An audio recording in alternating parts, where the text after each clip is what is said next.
Je commencerai en tout cas par m'incliner devant la mémoire de tous ceux qui ont perdu la vie lors de cette campagne, quel que soit le bord politique, leur bord politique.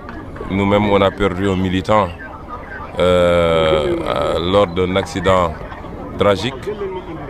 Et je formulerai ensuite des prières pour ceux qui ont pu être blessés lors de cette campagne. Je crois que toutes les chapelles politiques en ont eu et nous-mêmes on en a. Et je prie enfin pour que cette élection se passe dans des conditions d'apaisement, de paix, et qu'au soir de cette élection, en tout cas jusqu'à la proclamation des résultats définitifs, qu'il y ait la paix au Sénégal, que les élections se passent de manière transparente, qu'un vainqueur en sorte dans les conditions les plus acceptables pour tout le monde et que tous les autres candidats puissent se féliciter parce qu'au-delà d'une élection, le Sénégal va continuer à aiguiser et à fonctionner. Je ne peux pas apprécier pour le moment l'organisation du vote puisque je viens de me présenter dans mon centre de vote. Je viens d'entrer dans mon bureau de vote et pour faire le vote. Je crois qu'on a une organisation nationale avec des démembrements au niveau des départements qui est en train de scruter et de superviser. Et d'ici la mi-journée, nous aurons les premières remontées par rapport à l'organisation globale du vote. Si je n'étais pas confiant, je ne serais pas là. Nous sommes plus que confiants parce qu'une élection ne se joue pas le jour du scrutin. Il y a tout un tas d'étapes qui précèdent et durant toutes ces étapes, que ce soit l'après-campagne, la campagne elle-même, ce que nous avons vu, ce que les Sénégalais nous ont démontré en termes d'affection, mais surtout d'adhésion à notre discours, nous fonde à être extrêmement confiants par rapport à l'issue de cette élection.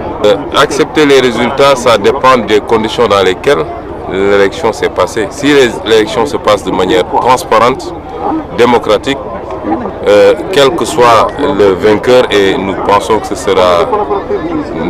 nous serons les vainqueurs de cette élection, mais si ce n'est pas le cas aussi, si les élections se déroulent de manière transparente, nous appellerons et nous féliciterons le vainqueur. Si ce n'est pas le cas, évidemment nous constaterons l'élection parce que par principe une élection n'a de sens que lorsqu'elle est démocratique, libre et transparente.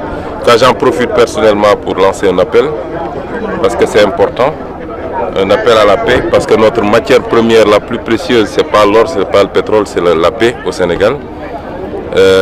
Je crois qu'il est temps qu'au Sénégal on tourne une page et j'espère qu'au soir de ce jour, cette page sera tournée.